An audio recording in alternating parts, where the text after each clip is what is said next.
नमस्कार दोस्तों, स्वागत है आप सबका भद्रा IAS अकेडमी में। आज का डेट है 29 दिसंबर 2023 एंड करंट अफेयर्स के न्यूज़ एनालिसिस के डिस्कशन में मैं शुभदीप आप सभी का स्वागत करता हूं। दोस्तों, सबसे पहले हम लोग असम ट्रिब्यून का न्यूज़ देखेंगे। ये है असम के टी इंडस्ट्री के क्राइसिस के रिलेटेड। टी इंडस्ट्री, जी हाँ, असम में टी इंडस्ट्री अगर देख लीजिएगा, ईयर 2023 एक one of the tough year था इस इंडस्ट्री के लिए। क्यों? क्योंकि देखो, कोई भी इंडस्ट्री के लिए टफ ईयर तब होगा जब उनका मुनाफा कम होगा, जब उनका प्रॉफिट कम होगा।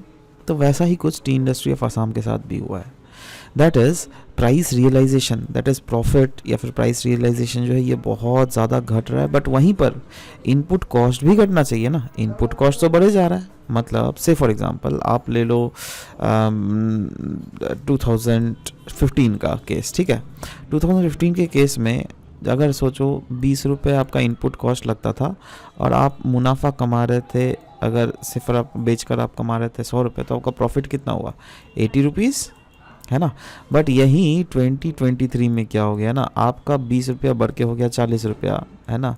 और मुनाफा अगर सिर्फ आपका 102 रुपया ही हुआ है, तब डिफरेंसेस कितना हो रहा है यार? देखो 60 रुपीज़। तो ओवरऑल देख रहे हो, मुनाफा घट गया ना, पहले मुनाफा ज़्यादा था। समझ रहे बात? तो वही चीज़ बोल रहा है। This is a major problem that is there occurring with the tea industry of Assam.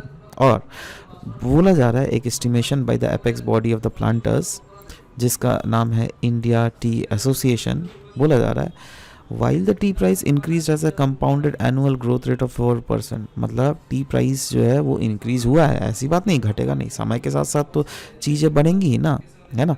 तो जी हाँ, 5-10 सालों में जो है ये compounded annual growth rate of 4% से टी का प्राइसेस इंक्रीज़ हुआ है।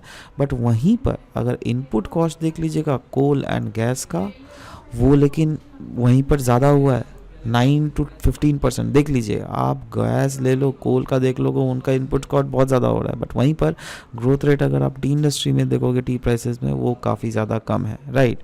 In fact there is higher input cost. वही बोला दैट इनपुट कॉस्ट जो है बहुत ज़्यादा बढ़ गया है समय के साथ साथ, है ना। बट उसी के साथ साथ जो टी के प्राइसेस जो हमें देखो, अगर वही ना, सब कोई एक्सपेक्ट करेगा ना दैट अगर इनपुट कॉस्ट बढ़े तो मेरे को प्रॉफिट भी ज़्यादा हो, राइट। बट प्रॉफिट तो कम, और भी उल्टा डिफरेंसेस जो है घट ही रहा है, ठीक है। तो इसीलिए बोला जा रहा है दैट कहीं ना कहीं हमें देखने को ये भी मिल रहा है दैट असम में जो है स्मॉल टी ग्रोअर्स के प्रोपोर्शन बढ़े जा रहे हैं, राइट। और स्मॉल टी ग्रोअर्स के प्रोपोर्शन बढ़ने के साथ साथ टी प्रोडक्शन में तो बढ़ा ही हुआ है। बट साथ ही साथ जो उस टी को खरीदने के लिए लोग हैं, जो प्रॉपर दाम देने के लिए लोग हैं, वो नहीं मिल रहे हैं, ठीक है। तो वही चीज़ बोला गया है। मेन रीज़न क्या है? One of the main reason is slump in export. Export में जो है काफ़ी ज़्यादा हमें घटता हुआ चीज़ दिख रहा है, राइट। और इस चीज़ को और भी ज़्यादा एग्जैजरेट किया जा रहा है but disruption in the shipment to Iran. क्यों? क्योंकि देखो, ईरान के साथ जो है ना पेमेंट के ऊपर बहुत ज़्यादा इश्यूज़ है इंडिया का। और ईरान एक ऐसा रीजन है which constitute nearly 20% of India का एक्सपोर्ट। जी हाँ, ईरान से जो है ना रफली इंडिया का एक्सपोर्ट का 20% तो ईरान से हो रहा है। इनफैक्ट ये जो अभी हम लोगों ने थोड़ी देर पहले डिस्कस किया, स्मॉल टी ग्रोअर्स, ये कौन से ग्रोअर्स हैं? ये वो लोग हैं जिनके पास लैंड होल्डिंग एक हेक्टेयर से भी कम है, राइट। और कहा जा रहा है दैट टोटल प्रोडक्शन जो इंडिया में टी का होता है, उसमें 55% से तो ज़्यादा प्रोडक्शन ये स्मॉल टी ग्रोअर्स के कारण ही हो रहा है। और अगर इंडिया भर में स्मॉल टी ग्रोअर्स देख लीजिएगा, सबसे मेजॉरिटी में यह आसाम में रहती हैं, उसके बाद वेस्ट बंगाल, उसके बाद जो साउथ इंडियन स्टेट जहाँ पर टी की खेती होती है, वहाँ पर हमें ये स्मॉल टी ग्रोअर्स देखने को मिलते हैं, राइट। और द प्रॉब्लम इज़ दैट ये स्मॉल टी ग्रोअर्स के जो ऑफकोर्स इनके प्रोडक्शन में बढ़ोतरी तो हुई है, बट इनको जो कॉस्ट मिलना चाहिए वो नहीं मिल पाता है। That is the main problems. More over, जो बड़े बड़े बिग टी हाउसेस हैं वो भी अपने गार्डन्स को सेल ऑफ कर देते हैं। क्यों? क्योंकि उनके ऊपर भी लॉसेस बहुत ज़्यादा देखने को मिलता है, राइट।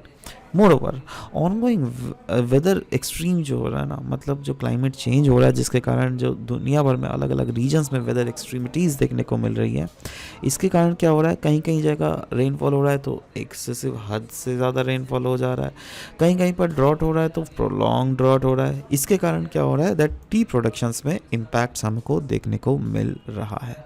तो सवाल होता है इसके सॉल्यूशंस क्या है।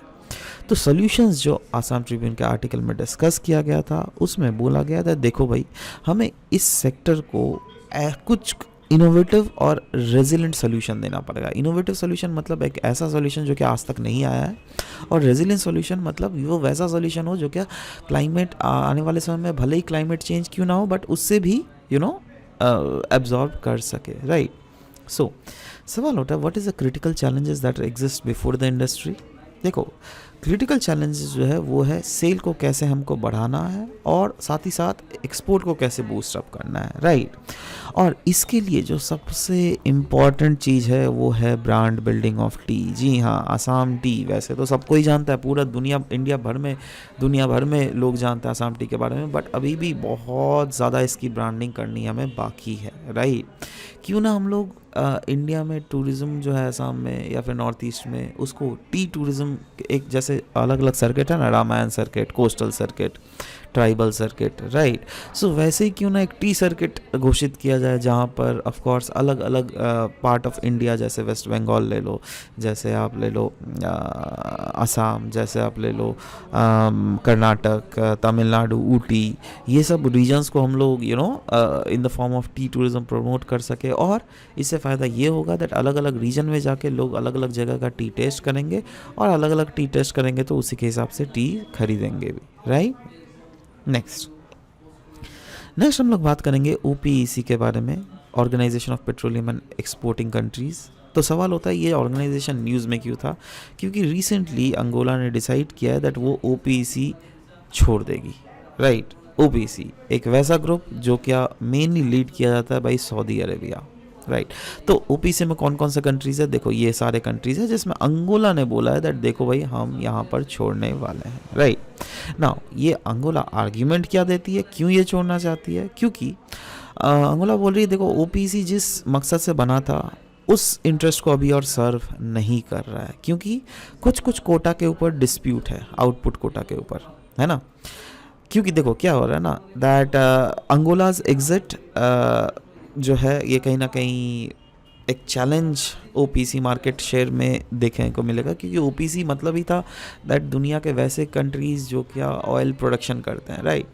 बट अभी अगर ये कंट्रीज एग्जिस्ट कर रहे हैं तो इससे क्या होगा, इससे जो मार्केट शेयर है ना, जो OPEC का मार्केट शेयर है वही तो घट रहा है।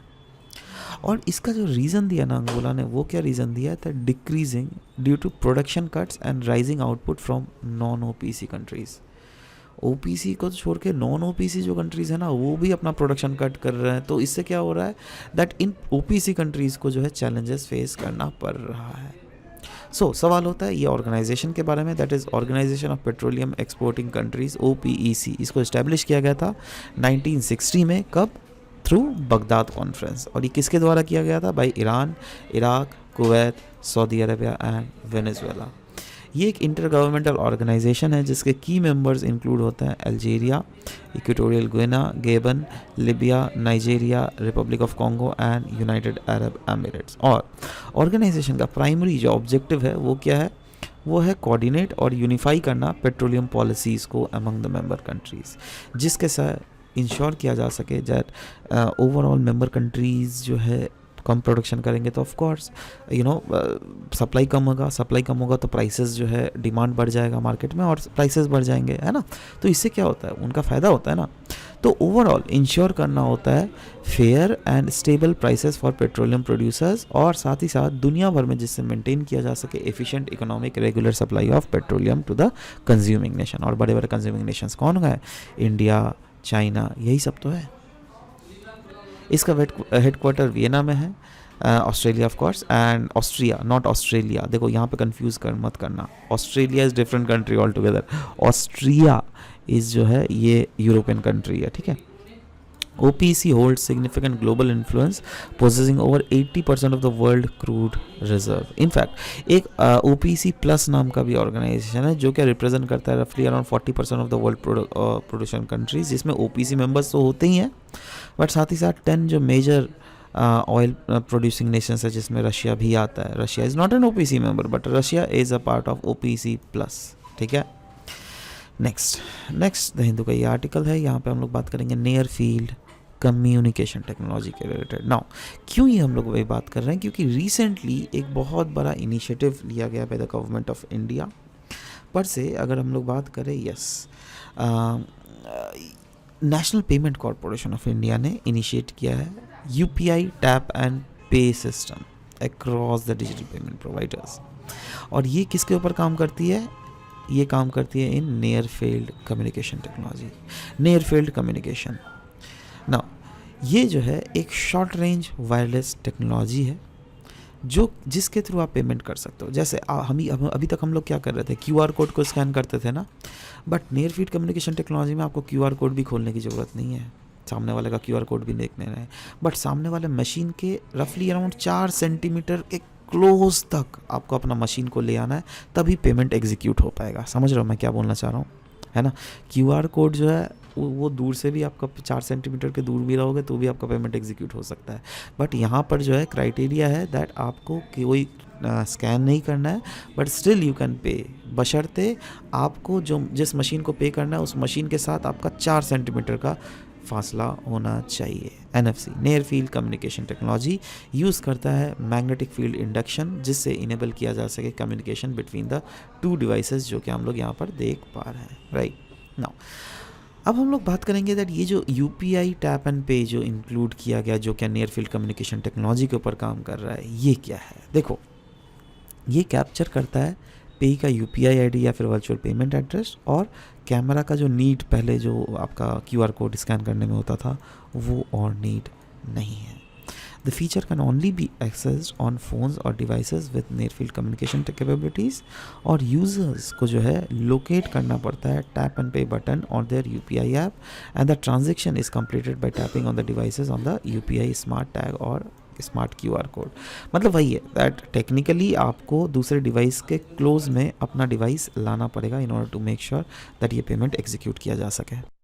सो ये जो न्यूज़ है इसको आप कैसे रिलेट कर सकते हो. देखो ये टेक्निकली आपको clearly science and technology section से आप इसको इंक्लूड कर सकते हो, और ये इसलिए इम्पॉर्टेंट है, लेट मी रिमाइंड यू, क्योंकि 2017 में UPSC ने डायरेक्टली ये क्वेश्चन पूछा था, है ना, नियर फील्ड कम्युनिकेशन टेक्नोलॉजी के ऊपर ही था. और मैं ये 2 स्टेटमेंट बेस्ड उसमें क्वेश्चंस दिए गए थे, जिसमें एक स्टेटमेंट वैसा था जहाँ पे दिया गया था दैट ये जो काम करती है ये काम करती है, मतलब वो रॉन्ग स्टेटमेंट था. उसमें दिया हुआ था दैट ये आप दूर से भी इसको एग्जीक्यूट कर सकते हो, मतलब इस ट्रांजैक्शन को, कम्युनिकेशन को. So that is wrong, right. उस समय जो क्वेश्चन आया था तब पेमेंट का ऑप्शन के ऊपर नहीं आया था, है ना, तब कम्युनिकेशन लिंक करना था. But yes still this is a very important science and technology का क्वेश्चन, रिमेंबर दिस. ठीक है. नेक्स्ट जो क्वेश्चन है ये इंडियन हिस्ट्री से आप इंक्लूड कर सकते हो और करंट अफेयर, ये दोनों का कॉम्बिनेशन है. हम लोग बात करेंगे तानसेन फेस्टिवल के बारे में. क्यों बात कर रहे हैं, क्योंकि रिसेंटली प्रधानमंत्री श्री नरेंद्र मोदी जी ने कुछ परफॉर्मेंसेस को अपलॉड किया गया था, और एक एक्चुअली मध्य प्रदेश में तानसेन फेस्टिवल ऑर्गेनाइज किया जा रहा है. ठीक है. और उसमें परफॉर्मेंस करेंगे अराउंड 1282 तबला प्लेयर्स, और इसी के साथ Guinness book of world record में नामांकन हो जाएगा इसका, तानसेन फेस्टिवल का. तो तानसेन फेस्टिवल एक यूनिक 4 से 5 दिन का फेस्टिवल है जो कि मेनली डेडिकेट किया जाता है to the pillars of Indian music, the great Tansen. ये जो है ग्वालियर के टोम में सेलिब्रेट किया जाता है इन द विलेज ऑफ बेहद हर साल. अच्छा, डिपार्टमेंट ऑफ कल्चर और गवर्नमेंट ऑफ मध्य प्रदेश ने स्टार्ट किया था इस फेस्टिवल को, जिसका मेन ऑब्जेक्टिव था दैट ट्रिब्यूट पे किया जा सके to the Indian classical music master जिनका नाम है मियाँ तानसेन. तानसेन समारोह, it is one of the most prestigious event of the country in the field of Indian classical music. Tansen जी के बारे में अगर डिस्कस करें तो ये वोकलिस्ट तो थे ही, बट साथ ही साथ इंस्ट्रूमेंटलिस्ट भी थे और एक बहुत बड़े तब के समय के म्यूज़िक कंपोज़र भी थे. He is credited as the founder of in Hindustani classical music. In fact, he was one of the Navratna. जी हाँ, एम्परर अकबर के कोर्ट में ये वन ऑफ द 9 जेम्स को बोले जाते थे जिनका नाम था वन ऑफ नवरत्न, राइट. तो अकबर ही कंसिडर करते थे इनको वन ऑफ द नवरत्न, और उनको एक टाइटल भी रिस्पेक्टफुली टाइटल दिया था जिनका टाइटल था मियाँ तानसेन. बहुत बार सुना होगा मियाँ तानसेन, राइट. और ये एक ऑनर्ड टाइटल है जिसका मतलब होता है एक लर्नड मैन, ठीक है. So yes, Miyan Tansen is remembered for his epic Dhrupad composition as well, है ना. उनके द्रौपद कंपोजिशन के कारण भी उनको बहुत ज़्यादा याद किया जाता है. And with this he has created several new ragas as well as for writing 2 classical books on music. एक है श्री गणेश स्तोत्रा एंड संगीता सारा, ठीक है. So this was all about the Tansen that we have discussed. And with this आज का ये session समाप्त होता है. मिलते हैं आप सबके साथ नेक्स्ट सेशन में. Till then bye bye, take care.